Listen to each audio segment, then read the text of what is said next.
Hello, everyone, and warmly welcome to SIEPS, the Swedish Institute for European Policy Studies. I'm Miriam von Sydow. I'm the director of this institute, and I'm very happy to welcome you to this seminar in which we will talk about gender equality and gender mainstreaming in the European Union. Now, one of the fundamental values of the European Union is that of equality between men and women, mentioned in Article 2 in the treaty. And the Treaty of the Functioning of the European Union, Article 8, it states that in all its activities, the Union shall aim to eliminate inequalities and to promote equality between men and women. Now, gender equality can be studied and discussed from a variety of angles. One can approach it from various disciplines, from various perspectives. And we will, in this seminar, I think, at least, shed some light on some of the very important issues relating to these questions in the European Union today. I'm very happy that we can here within the seminar present two new studies from SIEPS, which deals with these issues. The first one has the title Women at the Top of the European Commission, Drivers and Barriers. And this study is written by Miriam Hartlapp and Agnes Blome. And they are both professors of comparative politics at the Freie Universität in Berlin. And they will present this study in this seminar. And secondly, and more recent publication that we have just issued is called Gender Mainstreaming in the European Commission. And this study is written by Lut Merget. She's a senior consultant at Yellow Window, and Rachel Minto, lecturer at Cardiff University. Both these studies can be found, of course, at the webpage of SIEPS for anyone interested in reading and learning more about these issues. But that's not all of what we will have in front of us within this seminar, but we have a fantastic lineup of speakers with highly skilled and experienced in these fields. And there will be a third presentation of a new report from the European Court of Auditors, an important, but sometimes perhaps less spoken of institution in the European Union. The Swedish member of the European Court of Auditors is Eva Lindström, and she will present the findings of this report, which has the title Gender Mainstreaming in the EU Budget, Time to Turn Words into Action. This report was released only a week ago and is found on the webpage of the European Court of Auditors. And I'm so very happy to have Eva here with us today, who has, prior to becoming the member of the Court of Auditors, a long-standing experience in high senior civil servant positions within the Swedish system, lastly as State Secretary. But it doesn't stop there. We have two additional speakers here. A few years ago, there was a formation of a new Swedish agency, the Swedish Gender Equality Agency, Jämställdhetsmyndigheten in Swedish, and its first and current Director General is Lena Ag, who will also be here and to share some thoughts about how these issues are dealt with perhaps in Sweden, but also in view of a European context. And worth mentioning in this context is that Lena also used to work at the European Commission previously. Now, last but certainly not least, of course, we're extremely pleased to have Cecilia Malmström here as our final speaker. And while Cecilia needs no long introduction, it's just worth mentioning that for 10 years she served as European Commissioner. Prior to that, Minister for EU Affairs, member of European Parliament, but she also has a research background and she has a PhD in political science and is now professor at the Gothenburg School of Economics. So Cecilia will share with us some of her experience working within this institution, and we're very much looking forward to this, of course. So the seminar outline, I've already said what is about to happen here. So without much further ado, I think we should hand over to presentations. And the first presentation will deal with this issue of gender equality inside the European Commission. A year and a half ago, Ursula von der Leyen took over as Commission President, being the first female president of this institution. And she also set up a commission which is much more gender balanced than previously has been the case. So with the help of Professors Hartlapp and Blome, we will now also look a little bit back to how this has developed over time, what the variations are when it comes to portfolio composition, when it comes to nationality, etc. And I'm very happy now to hand over to you to present your study. Okay, thank you very much for the invitation. And I would like to start with some photos. In the upper left, you see the Hartlapp Commission in the founding days of the European Commission, 1958, and it's obviously an all-male world. Then the first women entered in the late 1980s with female commissioners from Greece and France in the Delors II College of Commissioners. But the photo tells you that this was still very much in a male world. Lower part of the pictures, you have the von der Leyen Commission that was already mentioned, which reached almost parity and in last September with the appointment of the new Irish commissioner. And also, if you turn to the administrative top, the director generals that had the different services of the European Commission, the picture is quite similar, almost parity there too. So now, why should we be interested in studying female leadership in the European Commission? The first reason is that the European Commission is a powerful actor in the EU political system.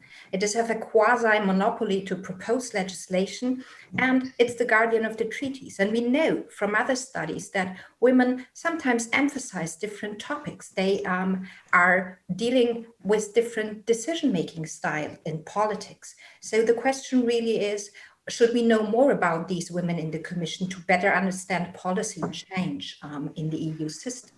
And the second reason is a normative one. Now, if we strive for equal representation, women are important.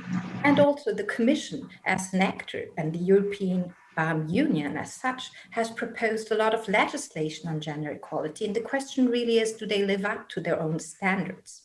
To tackle and to address these questions, Agnes and I, we have built up the comprehensive database of all individuals that have served either at the political top as commissioners or at the administrative top as director general since the founding days. And we now present you some results for the female people in this database.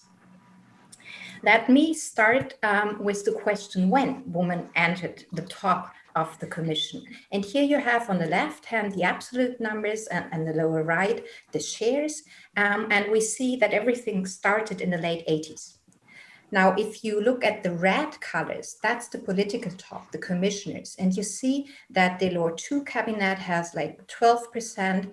Then you have an increase with Center and also Prodi. That was at a time when it was mostly or typically women that were sent on a second ticket to Brussels, because at that time, the bigger member states could still send 2 commissioners to Brussels. Then you have a period of relative stagnation around 30% in the 2 Barroso commissions and the Juncker Commission, and a more increase with the von der Leyen Commission, reaching almost parity. Now, to make sense out of this development, to take the appointment procedure into consideration. That's an interplay between national governments and EU institutions. You have commissioners that are proposed by national governments, and the list is adopted by the Council. But over time, the European Parliament has gained much more influence in this process, and it has been an active advocate for gender parity and more female candidates in this since the 1980s. And gaining influence over time, managed to push this agenda forward. And particularly, this has been enforced with public hearings and the recent Spitzenkandidaten process that ties the European Commission and the European Parliament together more closely in this process. Now, if we look at the administrative top, the blue colors in the graphs, it's quite a different story. It starts at the same point in time, more or less, but it's much more contained developments. And more increase only more recently. And that's due to the way careers advance inside the administrative part of the European Commission. And typically, people enter at younger age and then work up the ladder inside this institution. And what makes a difference here due to, in our analysis, is really the personal policy of the European Commission. that started at the same time and hand in hand with the development of gender policies towards member states, you see inside the Commission also positive action programs with awareness raising for gender equality. And then since the 2000s, a much more concrete and more ambitious policy, for example, with awareness raising for director generals, with benchmarking between different DGs and strengthening of peer networks. So in sum, the Commission can be regarded as a relative latecomer when we compare to national political systems. And it's important to keep in mind that maybe explanations differ for the political and the administrative top. Second result, where do women work in the Commission? And here you see the female terms, leadership terms by portfolio. And towards the right hand of the graph, you see those portfolios that have had more female leaders. There's a difference because over time, the number of portfolios increased and not all have in place for the same period of time. But what is interesting, and coming from a comparative politics perspective, we often differentiate between feminine portfolios on issues that are classical for women and that are typically associated with the private sphere, and the more masculine portfolios, the hard portfolios, the ones in the public sphere. And here you see that this partly also is the case in the European Commission. We have on the right hand, among the portfolios with many female leadership positions, you do have education and culture, you do have employment, you have health and food safety, and you also have among the portfolios that have never been led by women, some of the classical masculine portfolio, finance, economics. But what is interesting, that in the EU system, you also have women in masculine portfolios, budget or foreign affairs that have been led over multiple terms by women, both in the political and the administrative top. And that's specific, we think, to the EU system. So far from showing a clear-cut gender divide as we know it from a lot of classical national political system. And that can be explained because those women that enter the Commission, in particular in the political positions, they have previously led powerful positions in national political systems too. And that's a context and experience that's helped them to then show up and to lead these powerful positions. And Agnes will now show you who these women are in terms of country of origin. Yeah, thank you very much, Miriam. I take over. Can you go on? Thanks. Here you see the graph on the women in the Commission by country of origin. And what you see here again is the number of terms that women served, and the red bars show the political top, the women commissioners, and the blue bars show the administrative top. And the more the countries are to the right, the more female leaders are in the countries. And what you see here is that there are large cross-country differences in the frequency distributions of women's nationalities at the political top of the European Commission, the red bars.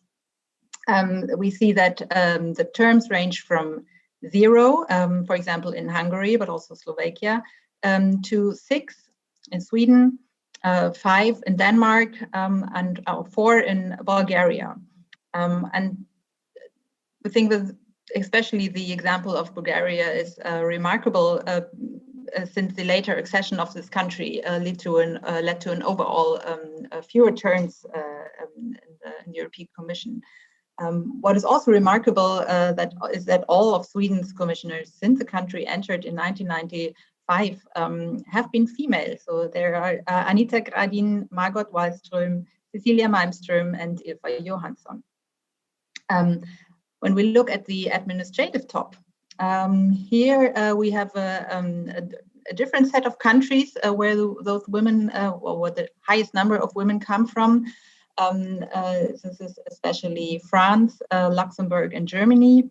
But we see that there are hardly any women from the accession countries. So overall, we can say that women at the top tend to come from a small number of member states, and that about 2/3 of the member states are underrepresented. And we asked ourselves what explains these differences. And one of the typical political science explanation is to look at the partisan orientation of the nominating governments. But we found that there are no systematic differences between left-wing or right-wing governments in the probability to send women to the Commission, which is quite interesting. Rather, we think that what matters is the size of the supply pool of female candidates.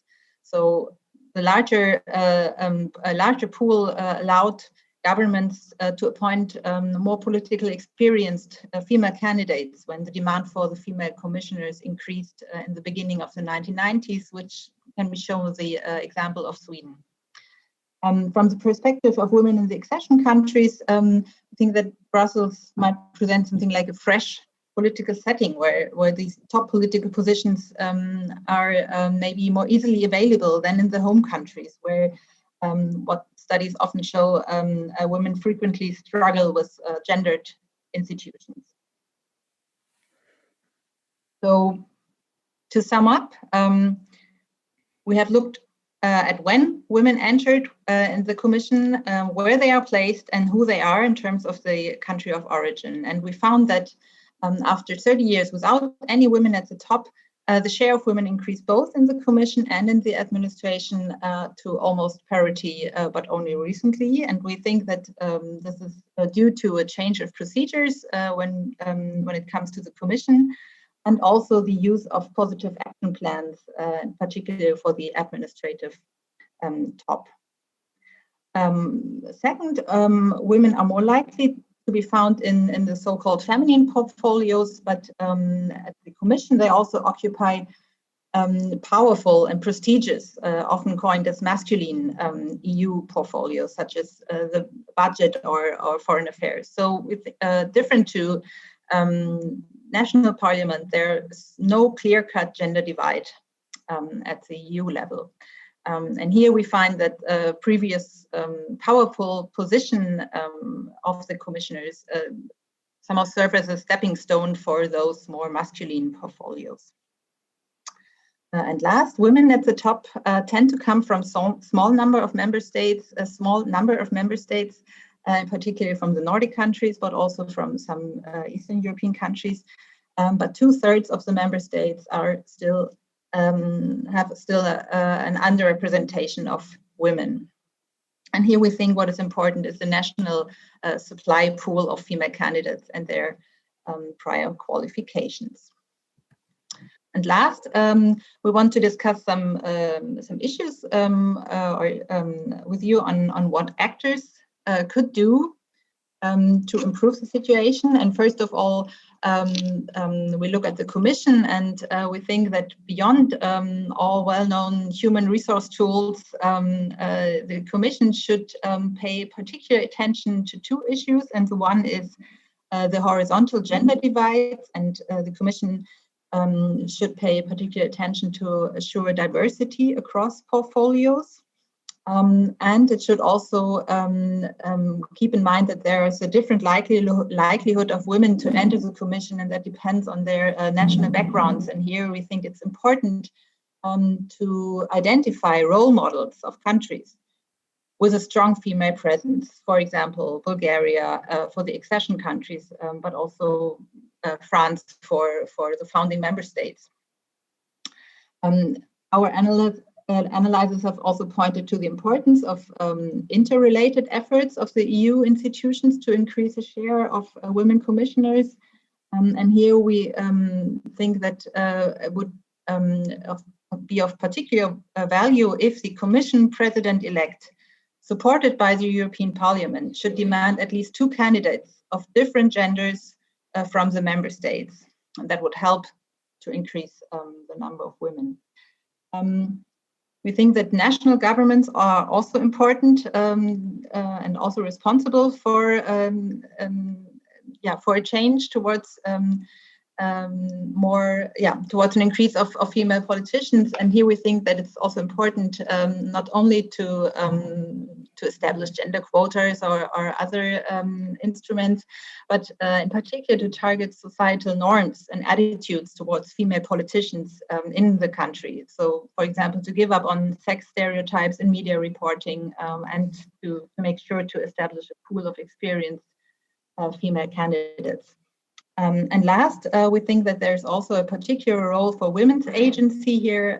Women, not only within the EU institutions, but also across national governments or together with national governments, could organize and assure that equality principles are being enforced in the selection of female candidates. Thank you very much for your attention. We're looking forward to the discussion. Thank you so much for this excellent overview and presentation of the paper. Now, before we move on to the next one, I just wanted to have one small follow-up question to you. In your paper, you also discuss relatively briefly, but the interesting point on, so what then? What happens? So what are the policy effects if you achieve more gender balance? Is that something you could perhaps reflect a little bit on? What potential policy effects can you see when there is more gender balance within the European Commission? Maybe to give you two examples. One is anti-discrimination policies that have been really something the European Union has pushed forward much faster than many member states. And that's an area where we see early on a lot of women working in the Commission. The Greek Commissioner, Anna Diamantopoulou, had that really high on her agenda. And even against a lot of opposition within the Commission, she pushed that through. And she pushed that through jointly with a female Director General, Odile Quentin from France, I think.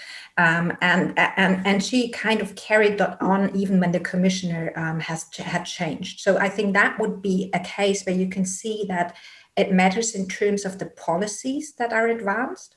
Another example might be foreign policy. Again, a portfolio with, you have had Catherine Ashton, you had Mogherini, and you had a Director General, Helga Schmidt, all women. And they had, over time, pushed the question of gender and foreign policy on the agenda. And it makes a difference when it comes, for example, to international missions, peacekeeping missions. We really see these effects within policies. So the type of policies that are on the agenda, but also the quality of policies that is around, is a difference. Yet we know little about other portfolios because it's difficult to systematically research that. Thank you so much, Miriam. And I'm sure this will be something that may be brought up also by Cecilia Malmström later on this seminar.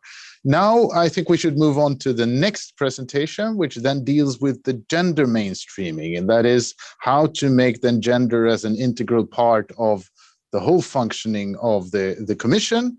And I'm now going to hand over to the two authors, Lut Margat and Rachel Minto. The floor is yours. Super, thank you very much. Well, I have the pleasure of actually speaking to the paper that we've prepared, but Lut and I really are delighted to be part of the seminar and to really share some work that occupies us professionally and academically. Both of us, what we're really interested in, one of the things we're interested in is the different tools and governance approaches that are available to promote gender equality. And in particular, both of us have spent a considerable amount of time exploring gender mainstreaming. Now, we find gender mainstreaming particularly interesting because unlike those equality initiatives that have come previously, what gender mainstreaming does is it recognizes that structures, processes, laws, policies, norms and cultures are gendered. And it challenges that and it seeks to recast them. So it calls for institutional change. And that's what we are particularly interested in exploring. Now, when Lut and I think about gender mainstreaming, there are a couple of important points that I'd like to foreground at the beginning of this presentation. The first is thinking about those formal institutions as well as informal institutions. So something that we think is particularly important to bear in mind is that gender mainstreaming calls for changes to those formal institutions, the laws, the rules, the processes, but also in order for effective gender mainstreaming to take hold, you need to see also changes to those informal institutions. You need to see changes to the culture and norms within an organization. So, you know, it's all well and good focusing on the different tools that gender mainstreaming has, the analytical tools, the educational tools, the participatory tools, but it must come hand in hand with the changes to those informal institutions within an organization. So that's one of our focal points. The other is that obviously we need to not lose the focus on diversity amongst women and amongst men. And this is something that we see embedded within our understanding of gender mainstreaming. So this necessitates a particular variant of gender mainstreaming, which demands inclusion of a range of different stakeholders, civil society organizations, what are called experts by experience, throughout the policy cycle, but importantly, right at the top end, whilst that policy agenda is being put together, all the way through to the ex post evaluation.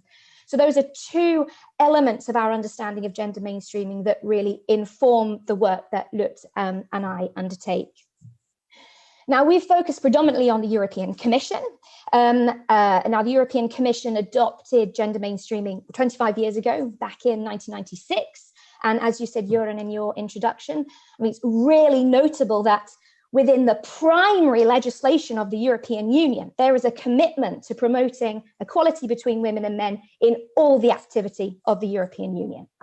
And the Commission is an important focal point here because of its position within the ecosystem in the European Union, but also because it still is the only institution with the sole rights of initiative. So the policy proposals coming from the European Commission, you can't just add gender in later. It has to be, you have to focus on gender mainstreaming within the European Commission.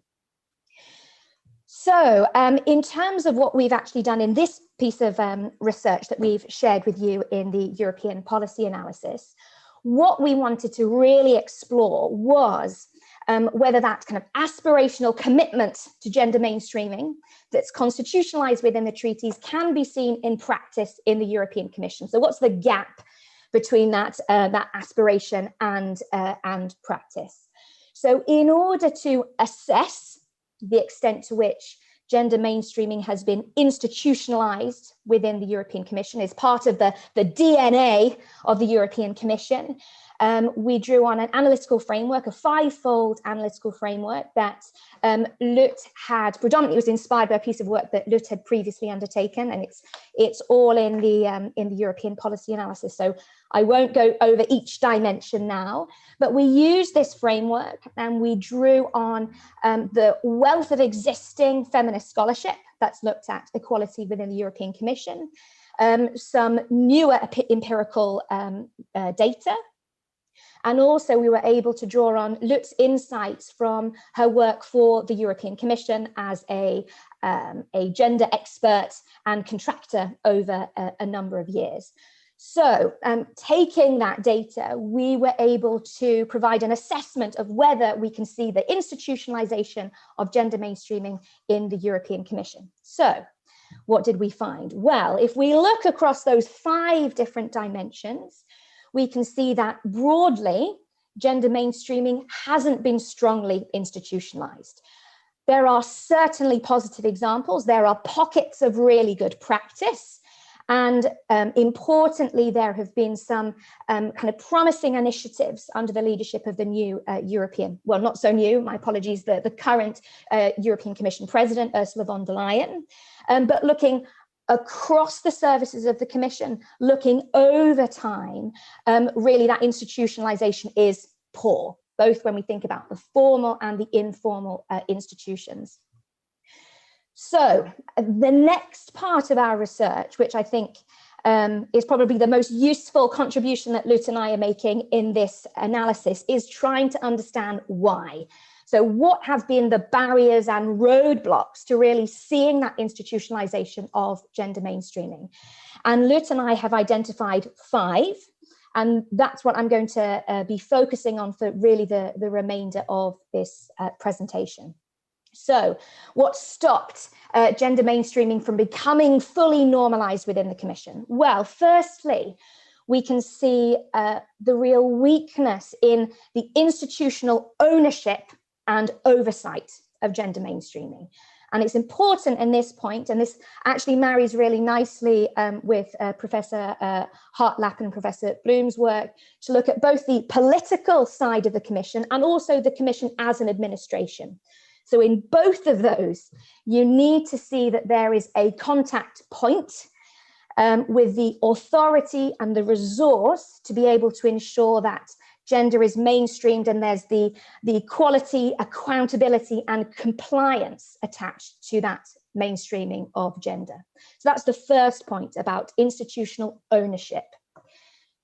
The second is the prevalence we see of this masculine culture within the European Commission. Obviously, culture is a really difficult one to get your head around, but Lut and I want to just highlight a couple of dimensions of this. So firstly, as in all Western bureaucracies, they present themselves as being neutral, but obviously this neutrality is actually heavily gendered. Now, as when the gender equality agenda, when there are those that seek to promote that agenda within this neutral bureaucracy, then it is resisted because it's seen as a political agenda. And that's really acted to work against the normalization of gender mainstreaming. So that's the first part of when we think about the culture of the European Commission.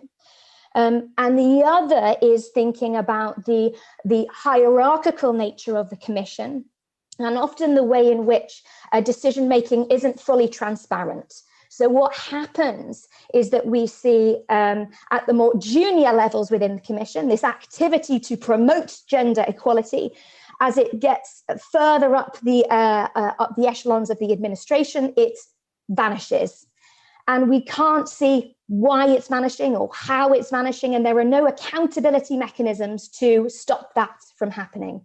So these are two dimensions of this masculine culture that are working to stop gender mainstreaming from being fully absorbed and normalized within the Commission. The third point, and this relates to this idea of a masculine culture, is that it's interesting to see that the focus of gender mainstreaming within the European Commission is on policy and that policy process. And there isn't really that full attention to gender mainstreaming within the Commission as an organization. So you don't have a full gender equality plan to that. As part of that, will promote transparency, will promote a more inclusive culture. And so without having the mechanisms to seek to change those informal institutions, again, this will this will result in a resistance to the normalization of gender mainstreaming. So that's the third point, just focusing on the European Commission as an organization. Fourthly is that there is limited expertise and capacity to mainstream gender. So in order to take that agenda forward, you need gender experts. You need people who understand gender inequality, who understand how to explore the gendered nature of policy making. But as it stands, there isn't that critical mass of gender expertise within the European Commission. And there isn't when new members of the Commission arrive, when new officials arrive, there isn't that systematic training with respect to gender. So this becomes problematic when it comes to actually rolling out gender mainstreaming, when you don't have the people there on the ground to understand how it needs to work. And then finally, the fifth and final point we wanted to highlight was the impact of the better regulation agenda. Now, the better regulation agenda, as I'm sure many of you are aware, was launched in 2015 and revised in 2017, and it provides a neat framework through which the European Commission undertakes its policy-making activity. So right from the integrated impact assessment, which will lead to the policy proposal, through to ex post evaluation. Now, actually, when you look at that, you can see that there's a bit of a mismatch here between the guidelines that are set down within the better regulation agenda and what is required as part of gender mainstreaming.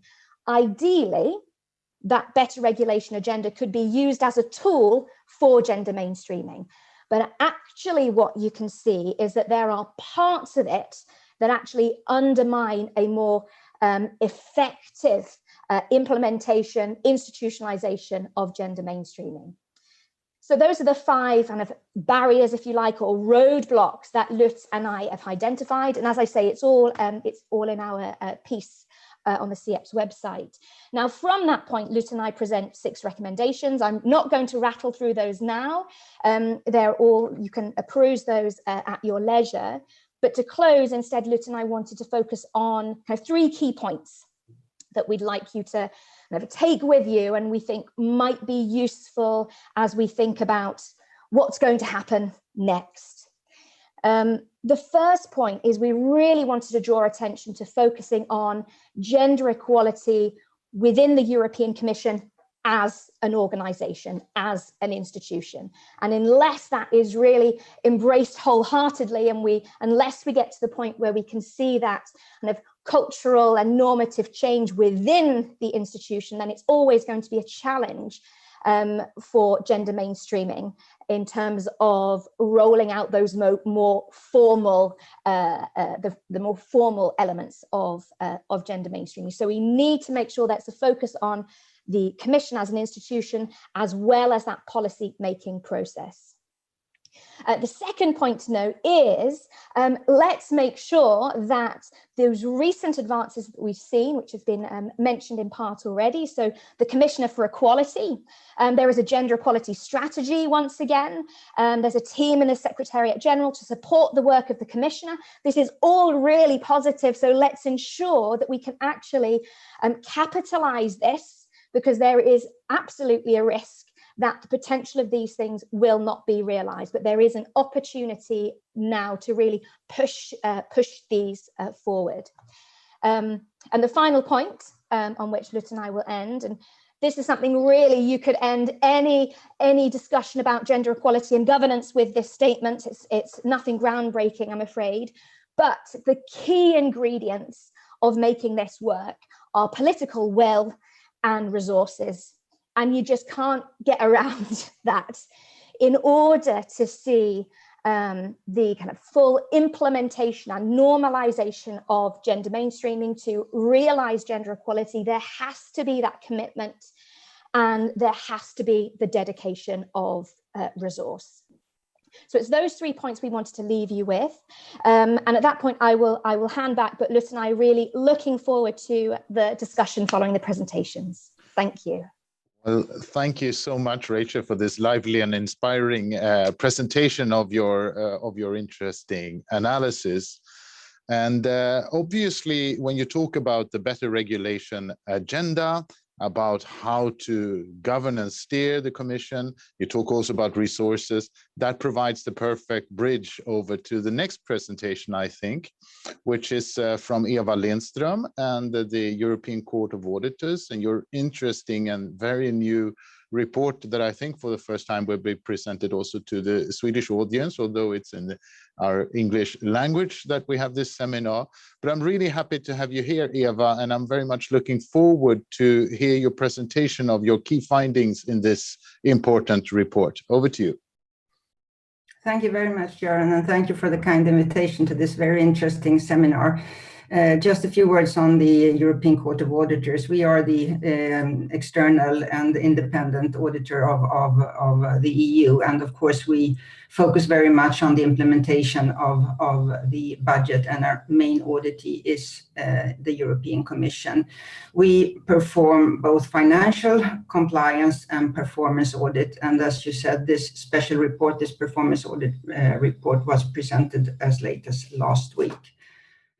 So Gender mainstreaming in the EU budget, and the subtitle is Time to Turn Words into Action. So I think already there you can see some of our main conclusions.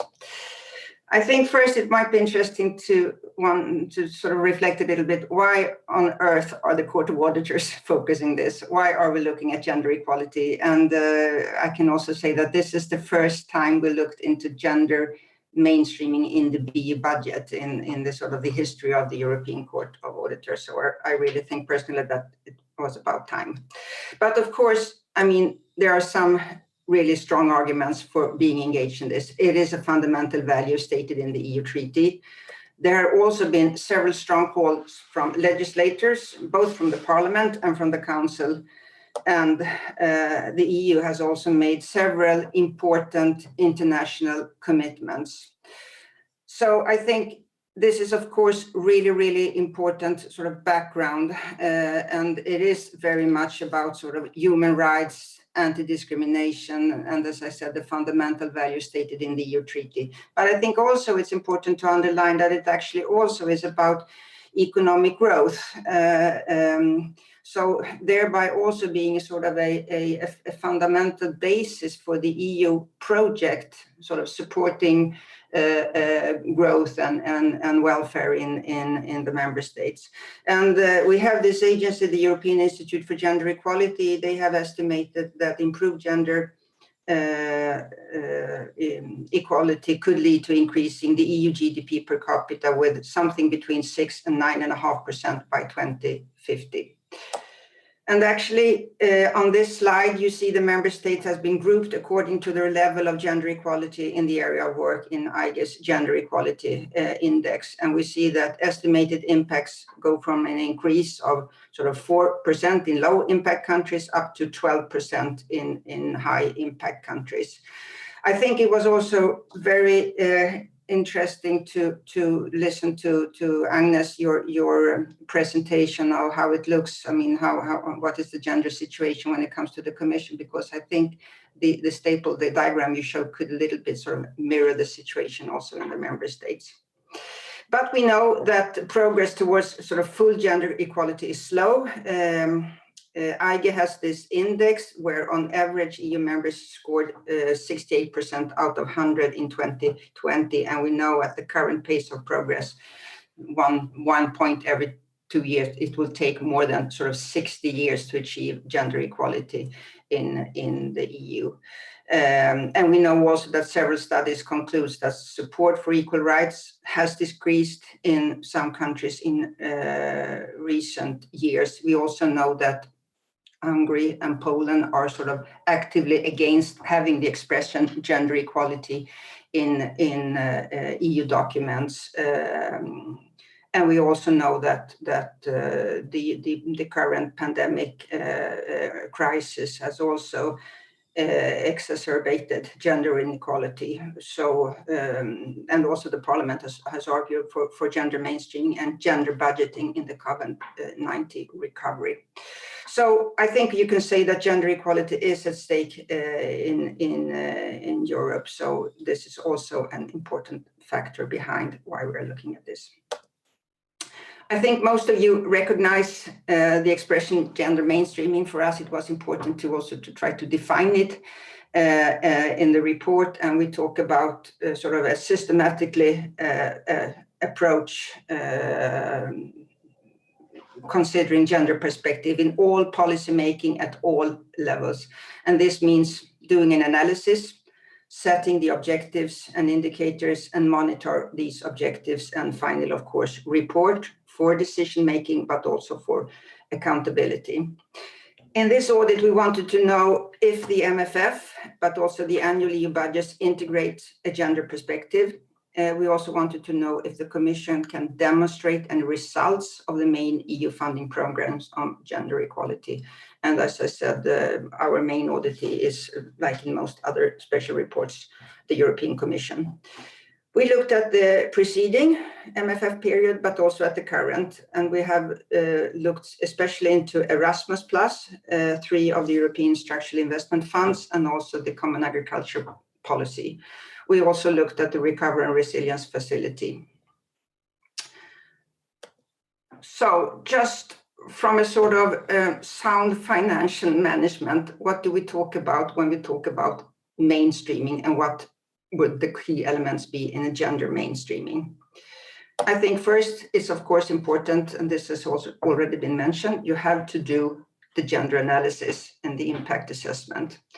And of course, we looked at, has this analysis been made and what did it say? Secondly, you have to identify gender-related objectives in the EU budget performance framework. Thirdly, monitoring through indicators. Are there relevant indicators defined, and has the Commission followed up on this? And then the fourth and last step, accountability through reporting. Is there a reporting, and is it actively being used for decision-making improvement, but also for accountability? So now, what did we find? When we looked at the previous Commission, there were very sort of scarce results. We found that they did not put necessary mechanism in place for gender mainstreaming. The prerequisites were simply not in place. I think also one quite surprising finding was that there was no binding document and no plan, no strategy on a sort of a general level for implementing on monitoring mainstreaming. When we looked at the new Commission, I think as also was said here by the previous speaker, the new Commission has reaffirmed its commitment. It has been, I think, quite a lot of sort of political communication on this, and also clear that the Commission thinks this is really important, but still the prerequisites and specific actions are still missing. When it comes to roles and responsibility, we can see that the Secretary General is assigned an overall responsibility for equality. That is not only gender equality, or that is more of a sort of a broad approach to equality. And also that a task force has been established. However, we see that, I mean, gender mainstreaming in the budget, that is about the budget. So one would expect that also the DG budget had a key role in this, but so far no key role has been given to the budget. I think also when we did this audit, we collaborated a lot with the OECD in the beginning, and we also, when we set up sort of the audit criteria, that was a clear message from their side, that talking about sort of gender mainstreaming in the budget, you have to have, whether it's a company, it's an organization, it's national government, or it's like the EU Commission, you have to have the Ministry of Finance or the budget department or the financial department, or in this case, you have to have the DG budget as having a leading role in this work. So I think this is an important finding of what actually lacks. I think also in relation to what Rachel described, I think this institutional ownership is sort of lacking. Sort of more findings on a general basis. We saw there were little attention paid to gender analysis. There was also a lack of sex disaggregated data. It's either not existing, or when it's existing, it's not used for this kind of analysis. There are very few explicitly gender-related objectives and indicators, and there is no system for tracking found supporting gender equality. And so far, the Commission has made little information available on impact on gender equality. And finally, the lack of common indicators will make it also difficult to follow up on gender equality under the recovery measures. And as also was said here, I think now is a possibility to show in concrete action that this is a fundamental value of the EU, and that the Commission should assess and also report on the national recovery plans to secure that gender equality is taken into account. Just to mention some of the sort of the more specific areas in the European Structural Investment Fund, we looked at, we saw that there was no legislative, these funds had the legislative provisions in the common regulation, which required them to integrate the gender perspective. And we could see that when we have this kind of legal obligation, gender equality on the member state level is more often considered. For example, we could see that in Spain, that selection, gender analysis is selection criteria in the receiving funding. So this was done in some countries in the planning phase, but it's not possible for the Commission to sort of aggregate and see what is going on in all the member states. It's more sort of on in the planning phase and in each and every member state. When it comes to Erasmus, we found that there were significant gender gaps. We know that more women than men participate, which, I mean, there are good explanations for that. However, we can also see significant gender differences exist between study fields. For example, we know that in IT, there are about 2.5 times more male participants than female ones, whereas in arts and humanities subject, there are far more female participants. I'm not saying that it should be sort of 50-50, but I think it's important to have this statistics, to have this data, to do the analysis, and also at least sort of consider whether this should be taken into account when you formulate the programs. And then coming to the common agriculture policy, which is such a big part of the budget, I think it was quite surprising when we discussed the sort of the audit scope, that the reaction was sort of, okay, agriculture policy, of course, that is a big part of the budget, but has that anything to do with gender equality? Why should we look into that? So I think this is, I mean, at best, a gender blind area. We know that 75% of farm holders in Europe are men, and also that women also control far less land, around 12%. But it's impossible now to see who receives the subsidies. There is a lack of data, and the analysis of what kind of incentives do these different programs and grants create, and how do they affect gender equality. I'm not saying that this is an easy analysis to do, but I think since this is a fundamental value, there should have been sort of an analysis of the gender equality aspect on these programs. So coming to our overall conclusion, I think one can say that mainstreaming is not yet applied across in the EU budget, and the Commission has not so far lived up to its commitments. And as I said, the subtitle is it's time to turn words into action, or sort of start to walk the talk, and the prerequisites has to be in place. So our recommendations, I mean, they are quite straightforward, based on this quite, I should say, strong findings and this quite critical report. So I think it's important now that the Commission strengthening the institutional framework, including the role of the DG budget, start carrying out gender analysis. To do that, it's important to collect, analyze, and report on sex-designated data, to get this data on the table, and when the data is already there, use it and follow up and do the analysis. And also, of course, in different areas, to set up gender-related objectives and indicators. And also to develop a system for tracking and reporting. And as I said, both for decision-making to maybe change the programs or fine-tune them, but also for accountability. And also, last but not least, to assess and report on gender equality in the national recovery plan. So these are our recommendations, and of course, as always, we have this kind of formal adversarial procedure, a lot of discussions with the Commission, and I'm happy to see that they agree, or agree partly at least, on almost all of our recommendations. So I think we have had a good dialogue, and now, of course, it's up to the Commission to start to walk the talk, as I said, and also for the Parliament and for the Council to maybe also put more pressure on the Commission to deliver on this. So I will stop my presentation there, and I'm also, of course, very much looking forward to the discussion. Well, thank you so much, Eva, for this straight presentation, and lots of valuable things in there. Before I move on to the next speaker, I'd just like to ask you as a follow-up relating to this last issue, one of the last items you had on the list, and which is also a very topical one. It has to do with the recovery fund and the national the plans that are now handed into the Commission.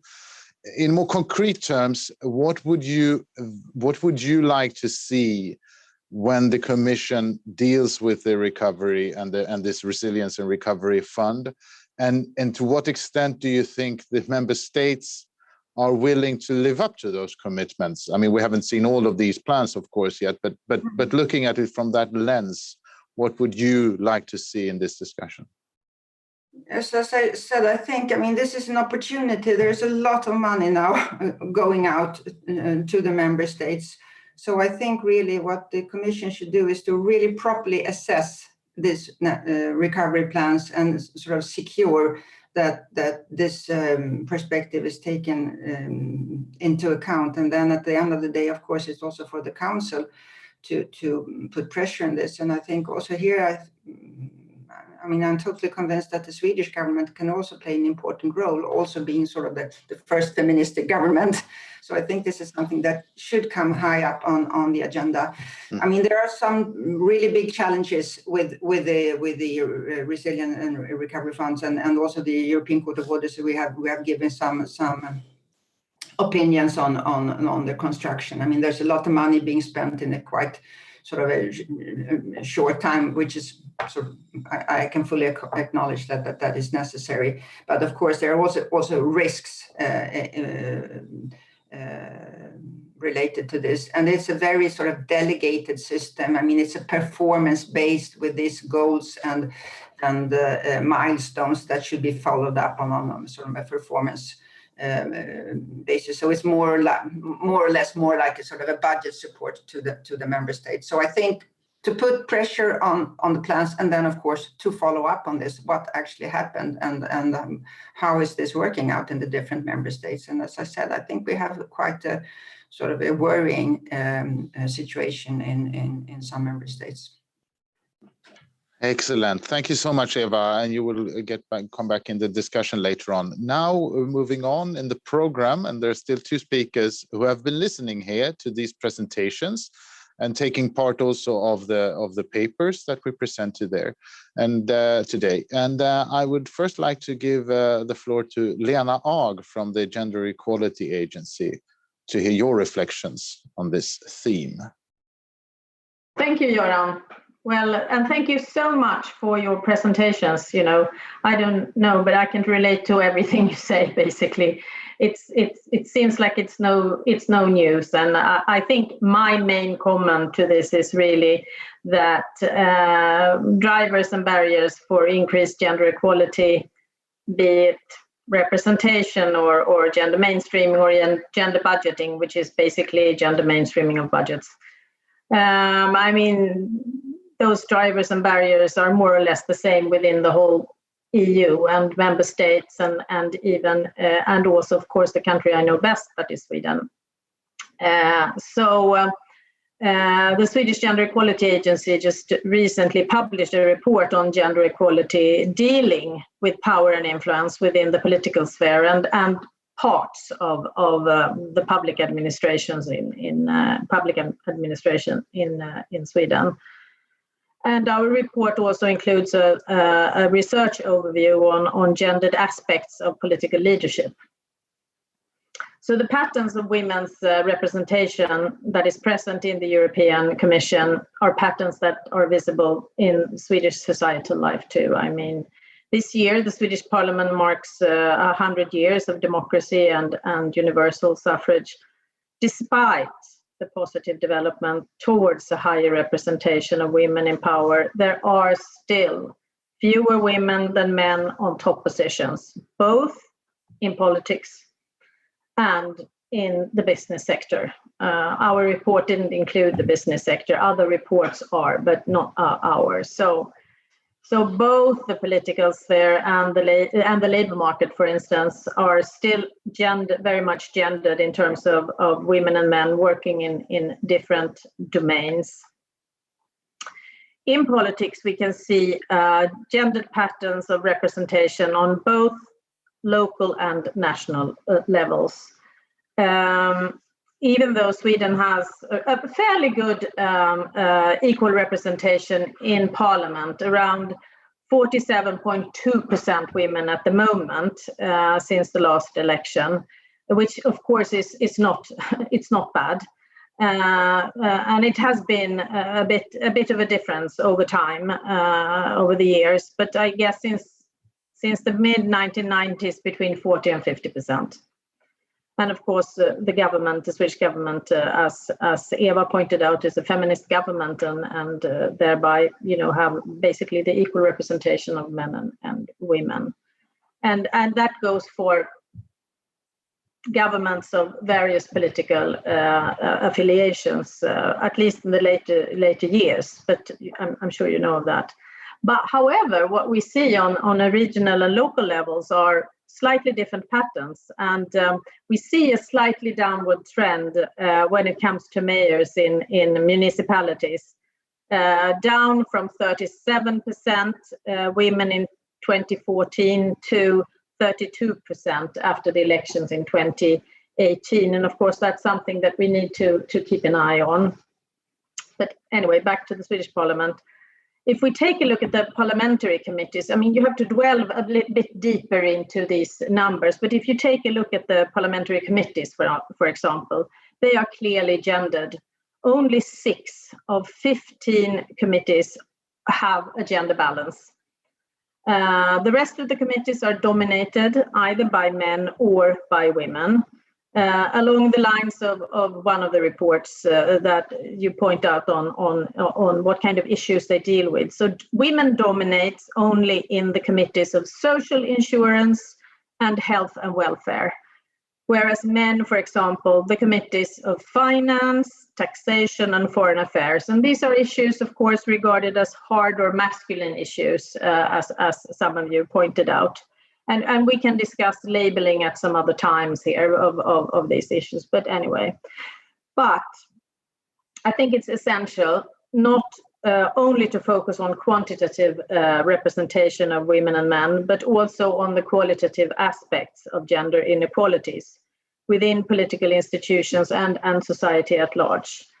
In our report, we actually point to the fact that female politicians also face other terms and conditions than men do at this point. And I don't know, maybe Cecilia Malmström, maybe you can talk about this. I don't know, but some of your colleagues from the Liberal Party has shared their experiences in a seminar we had a couple of years ago, and I think this goes across the political board. That women have a different, they are treated differently, basically, and so recent research both from the US and Sweden show that women on top positions in politics are faced with threats and violence to a higher degree than their male counterparts. And this difference between women and men increases with the level of power, actually. At the higher level, the more threats. And studies of parliaments throughout Europe, including the Swedish Parliament, also show that women face sexism, harassment, and discrimination within the parliaments and within the political parties. So, and if you are a female politician engaged, for instance, in promoting gender equality or even the issue of violence against women, these politicians and these, focusing on these issues, they are particularly exposed. So what is important if we want to achieve a positive change towards a more gender equal representation or a more successful gender mainstreaming? Rachel, you mentioned 3 key points. I want to make a 4th actually before, and that is at the core, a prerequisite for any successful measure of gender equality is, of course, gender disaggregated data and statistics. And I think that Eva pointed out this very specifically in her presentation. I mean, we all know this, but without these kind of gender disaggregated data and statistics of all areas of society, we cannot move forward. They give us the basis we need, to point in various directions. And of course, as some of you pointed out, agenda setting is key. political attention and pressure clearly matter for an increase in representation of women. It's both political representation as well as actually representation of women within the administration and the top positions within the government offices. And it has been said before, clear goals and quotas speed up women's representation. The Swedish government adopted a policy in 2014. The goal of this policy is an equal representation of women and men on all politically appointed positions within the government offices at the end of 2018. And before this policy was enacted, 37% of the state secretaries were women. Since 2018, there is a gender equal representation, 50-50. Recently, also, somebody mentioned the European Institute for Gender Equality. They show that quotas can be turbo change progress on gender balance in politics and business.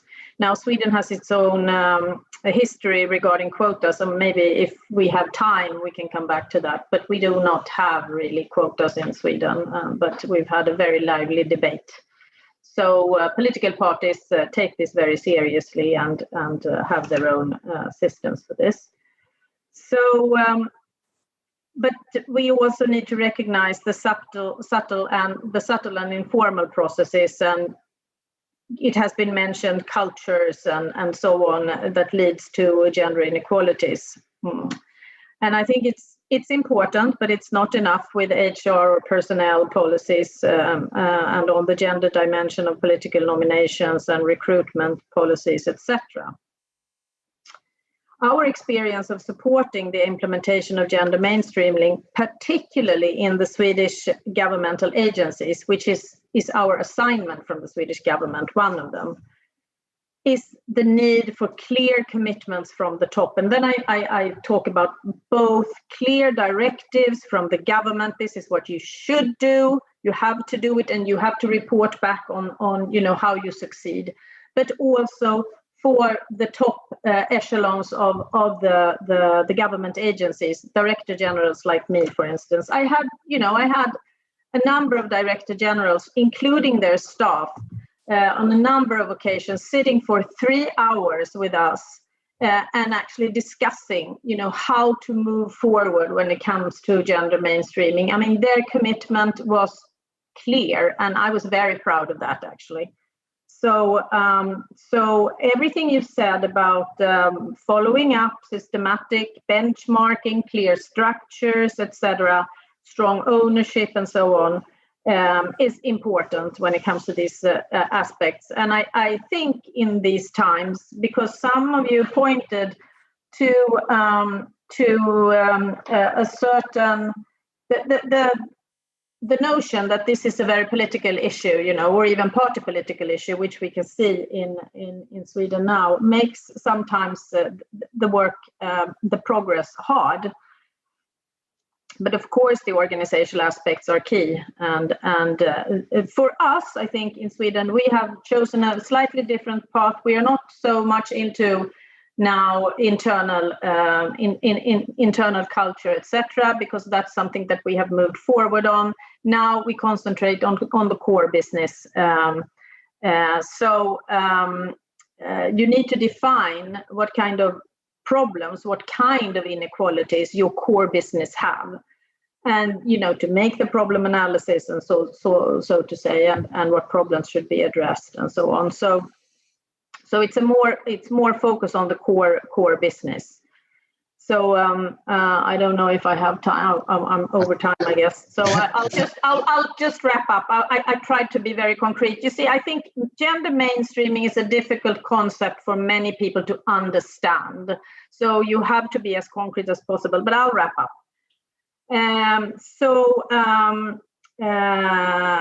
Of course, I'd like to conclude and say that women's organizations, civil society in these issues are also extremely important, because they will push the agenda, they will keep the issues on the political agenda, So that is, I needed to make that point. And also, as the effects of the COVID-19 pandemic are far from gender neutral, this is more important than ever. And I would like to conclude, Göran, by saying that gender equality is not only about women. I mean, it needs to be said that we also need to put focus on men, masculinities, and norms in society. And men do stand to gain from more gender equality, both on an individual level and on the societal level. Everything from, you know, an individual level when it comes to health and education and better relations with children, etc., and the societal level where welfare and growth are at stake. So that was what I wanted to say. Thank you very much. I'm sorry if I was too long. Thank you, Lena. We will still have some time, at least, for discussion. Now, it's very interesting to hear from your perspective. Now, I'm as I mentioned, I'm extremely happy to have Cecilia Malmström here because I mean, you feature in the analysis here of Hartlapp and Blome, of course, in the diagram showing 2 points, which is the 2 periods that you were commissioner.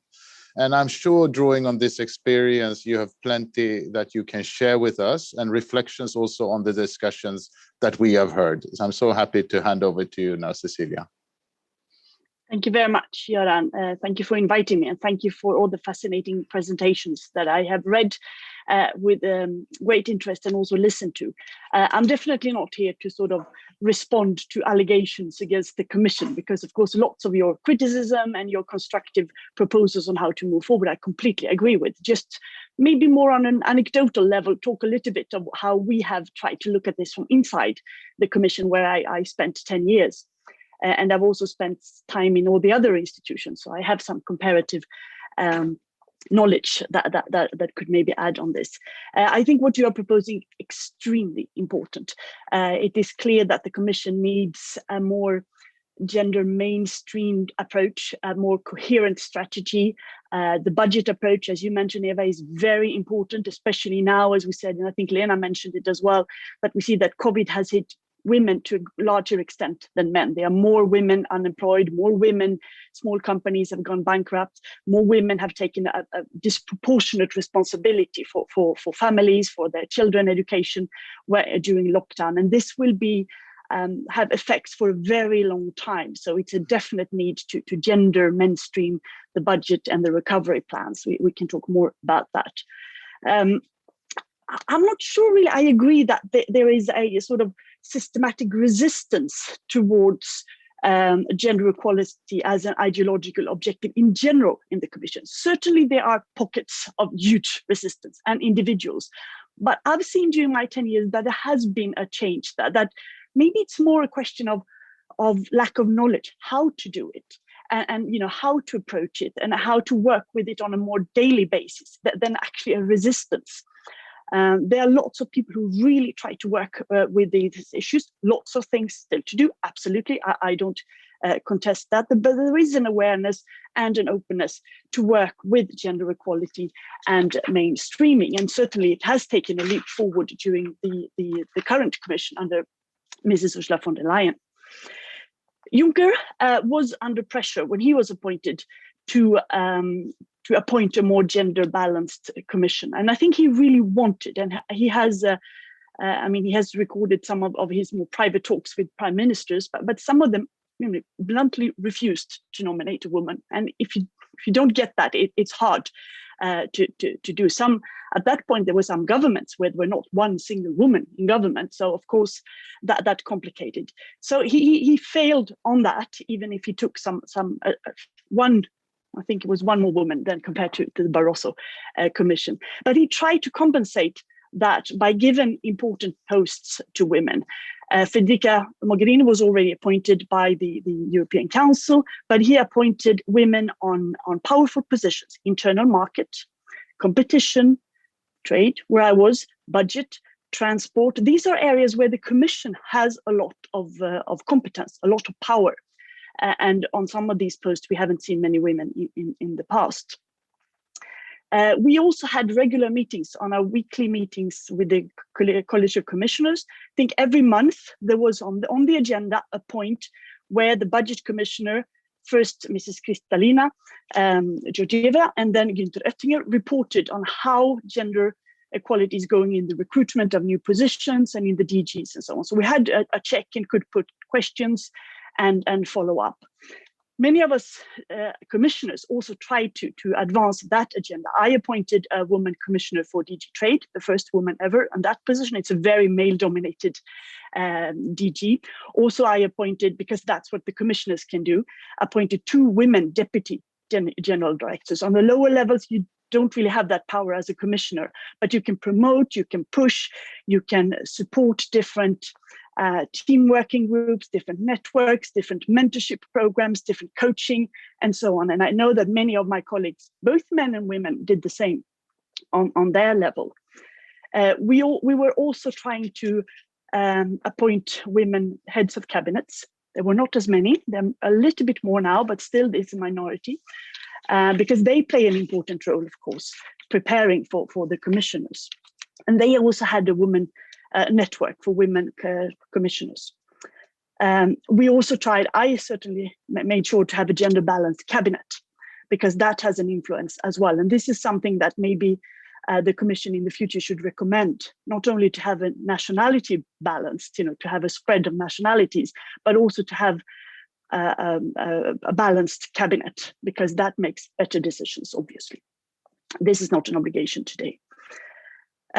We had different informal channels. There were different networks on all levels in the Commission for female staff on higher ranking and deputy as well. We also had a women commissioners network who met regularly, informally, dinners, and in order to prepare, sometimes sharing our agendas, making sure that when I proposed something that I knew was controversial, that I would have 7 other women promoting it, which is one way, as you all know, because men has done this all over. We tried to do that. Also in our areas of responsibility, we tried to push for gender mainstreaming, because showing in policy what you do also reflects then on the gender mainstream on an organizational basis, as several you mentioned as well. For instance, the commissioner responsible for digitalization pushed a lot to promote women and girls in the digital work. Also for SMEs, small and medium-sized companies, special supporting and coaching and mentorship for women-led companies. In the research area, there were several gender-directed proposals as well. In my area, I tried to promote women in trade, not only because it's the right thing to do, but it's also, as some of you mentioned, the economically beneficial thing to do when women are engaged in trade, especially worldwide. They invest some of their gains, the profits, in children's education, in schooling, and so on. So it's actually a mean to fight poverty as well. And we did include the gender aspect in impact assessments before starting to negotiate free trade agreements. And that was important. Then we had a group of commissioners who decided that we would refuse to participate in manuals. When you're a commissioner, you get invited to hundreds of events every week. And many of these events are panels where you are the only woman, and then there are 7, 8, 9, 10 men. So we boycotted that and said that come back when you have a more equal representation.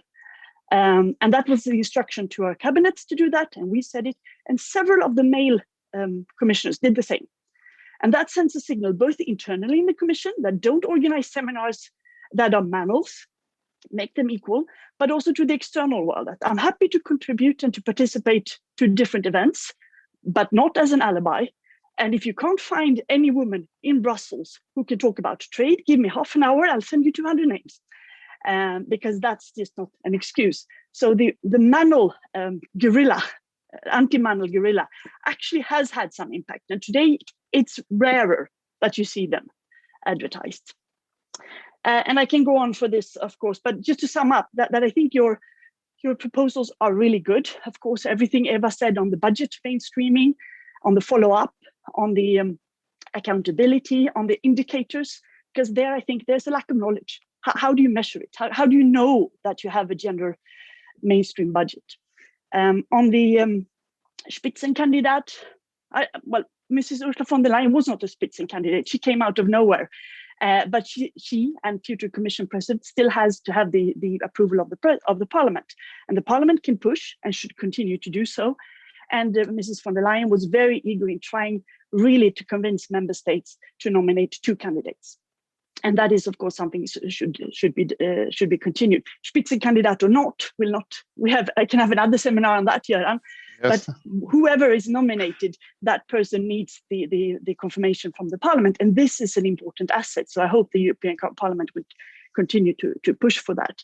And the proposals that all of you had in your papers as well on strategy, on mainstreaming, on expertise. There is a need of expertise, certainly. So lots of things has been done. There is an improvement, certainly. There's some really good improvements, but there's certainly a need of a more coherent approach to this. And that, I think, is still there. I left now 1.5 years ago, but I think there's still need for this more coherent, strategic approach to this. So it's excellent, and you keep on pushing, and many others as well will continue. Well, thank you for this fascinating and excellent comment, Cecilia. Lots of evidence on activities that can be done. Now, obviously, we at SIEPS, we always try to have gender-balanced panels, but I realize that today we didn't really make it. But there are, of course, sometimes it happens that we have exceptions. Anyway, thank you so much. And I also realize with this many interesting speakers that there's always a little bit of limit of time. But I thought anyway that we should have a round of reflections again upon what the other speakers have said. And Miriam and Agnes, you were the first one out, and you've been now listening to all the other interventions. And I would like to turn to you to perhaps pick up something that you want to reflect on in this discussion. And I will do the same, also introducing Lut later on. Miriam or Agnes, who would like to have a go with the comments? Thank you so much for all these interesting presentations and talks. I think there is so much things that I've learned. Yeah, since there's not so much time, I will just focus on one thing that I thought was really fascinating. And that is a question actually, because I'm still puzzled. I mean, there are all these approaches, there are all these efforts to get something done, but in the end, then at some point it doesn't work out, or there are resistances, or maybe only lack of knowledge, what someone said before. And I'm wondering why there's still so many differences between countries. Of course, we're interested in we're a professor for comparative policies at our main interest, but is there any explanation, like most of the countries are in the European Union for such a long time, there are all these possibilities to connect, to get information, to learn from each other, but we see there are all these differences. We from our presentations, we've seen that 2/3 of the member states are still underrepresenting women, or they're not sending women. They are trying to, they're not trying hard enough. What is going on there? Well, yes, indeed, and that's an interesting aspect, and perhaps when assessing the gender equality in the European Union, whether you think it's a relatively good state or a bad state will also depend on your outlook, I guess. If you come from a country where you have higher standards of gender equality, then the European Union will look like it's performing worse than perhaps if you're from the other way around. So let's keep that thought in mind. And I would now pass over to Lut Marget, who has, Rachel presented your study, but I'm sure that you also have listened now and have something you want to reflect on and share with us, Lut. Yes, thanks. And thanks also to the other panelists. I think all the contributions resonate very well with each other. And across the different contributions, I think there is one element which may not be emphasized enough, and I think that we want to emphasize it with our contribution. And that is that, okay, there are prerequisites for effective gender mainstreaming, but the questioning of whether these prerequisites are in place or not, I think this is missing. So a willingness to reflect on the own institutional capacity. And then I'm thinking mostly about the administrative wing of policymaking and governance, so that this willingness to self-reflect on the institutional capacity and to put corrective measures in place is still largely missing.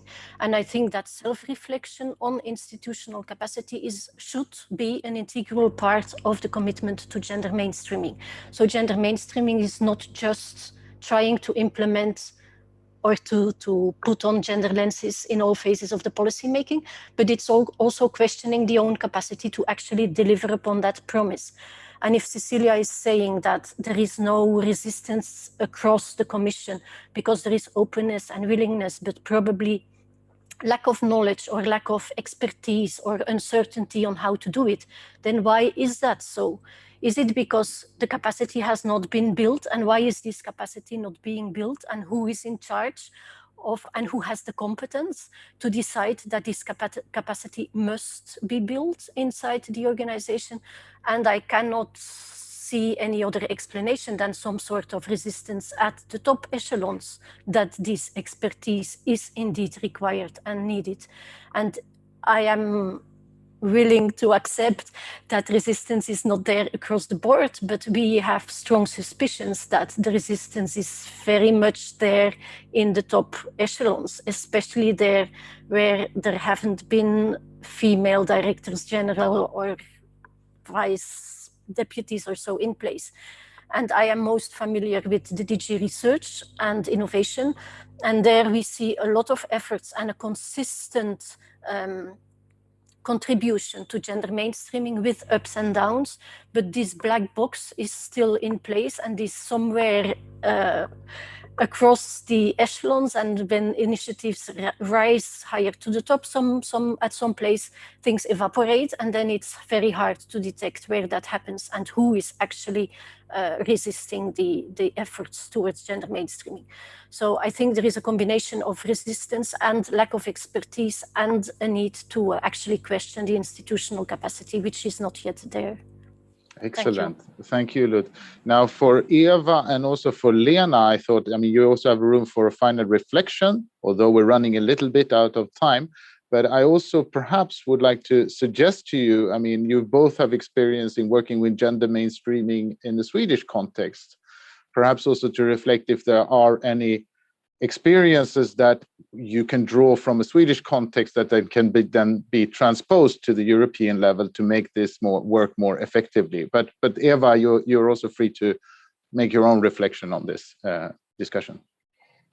Thank you, Göran, and thank you also for being the male alibi in this discussion. I actually think it would have been good to have some more male speakers. I think this, the last question, and I think I fully share your intervention, Lut, because I think we can't be too forgiving. We have all these explanations, it's about awareness, it's about training, it's about getting the right expertise. But I think also we have to face, this is still a sensitive issue. And that's also what I meant when we started this. This is a sensitive issue, both from the Commission to some extent, but also internally. And I think in Sweden, coming from, I spent my youth in the Ministry of Finance, and I worked more or less all my professional life in the governmental sector. I think Sweden has come far. And I think also it's interesting to reflect on how come. Why is that, and what kind of reform has been important? Sometimes people talk about building up childcare and so in Sweden, but I think the most important reform when it comes to gender equality, that was the change of the taxation in 1971, when we went from joint taxation to taxation of individuals. That sort of changed the economic incentives from one day to another, more women going out to the labor market, and thereby also creating this demand for childcare. So I think it's important to bear in mind that it's not sort of just striving for 50-50 of all grants. No, you have to do this more sort of challenging and a bit intellectual analysis. But I think it's important to say it is a sensitive issue still in very many institutions, including the EU institution, because it is about influence. At the end of the day, it's also about power. Thank you so much, Eva. Over to you, Lena, for a final reflection. Couldn't have said it better, and just wanted to kind of add to what Eva said. You know, it's all about political will, we know that.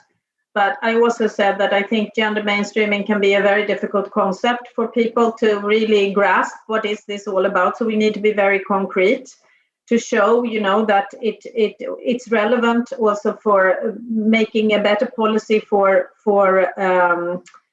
the people of Europe, and also maybe, you know, COVID-19 with this effect on women that it has, maybe it can change some outlook here to make it more visible, you know, that policy, you know, needs to include both women and men.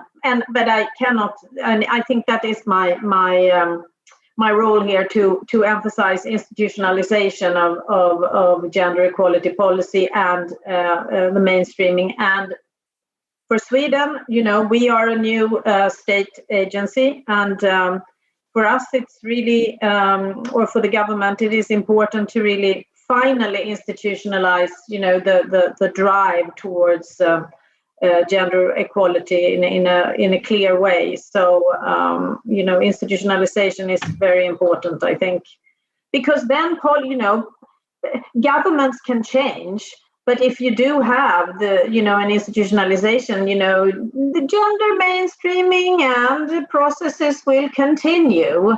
Maybe not in such a high, political manner, but it will continue. I'm sorry. Now we're getting late again.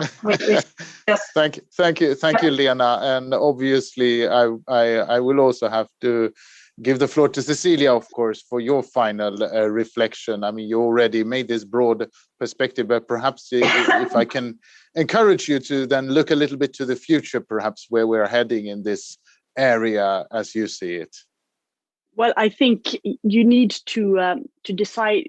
Commission is a very hierarchical organization, so you need to make those decisions on the highest level. The Commission President and the Secretary General needs to force all the DJs to do a gender balanced budget, to do systematically. Some do, but some don't. A gender. To include the gender aspect in the impact assessments of all the proposals, and to have a gender mainstream policy when it comes to recruitment, when it comes to coaching and mentorship and so on. That has, and with regular follow-up and regular indicators that are agreed and that are equal for everybody, and that you implement and you supervise. It has to come from the very highest level. I think Ursula von der Leyen is on track doing this. Of course, you have to be a little bit forgiven, because the Commission has, of course, been totally drowned in all the COVID issues. But now, as we see the light of the tunnel, I think this is coming. That was resisted before, but I think this is coming because it has to come from the very top, and then individual commissioners, or ideally all of them, and at least individuals, can show political leadership in different areas to show that this is really important internally, organizationally, but also in the external work that the Commission is doing. Thank you so much, and at least telling from the speech the Ursula von der Leyen gave in European Parliament the other week after the SOFA, you could tell that this commitment is indeed seems to be something very reliably felt within this person. Anyway, time flies. I think this was a highly stimulating discussion. I think we learned a lot. I think there are a number of obstacles or barriers ahead, and I think there is good reasons for us to return to these issues, because they are indeed important to be studied, to be discussed and brought forward. Now, with that, I just want to just hand a very big thank you to all the speakers. I think you did a marvelous job in making us understand and also get the message across. And to anyone who has listened, please check out the publications, both on our website, but then also the Court of Auditors report, which I think is a very interesting one too. Final note before we close, I also want to encourage anyone who follows SIEPS that next week we have a seminar where we will discuss the development in the Swedish public opinion concerning European Union. That will take place next Wednesday. Now, that said, I will just say a big thank you to all of you and see you soon again.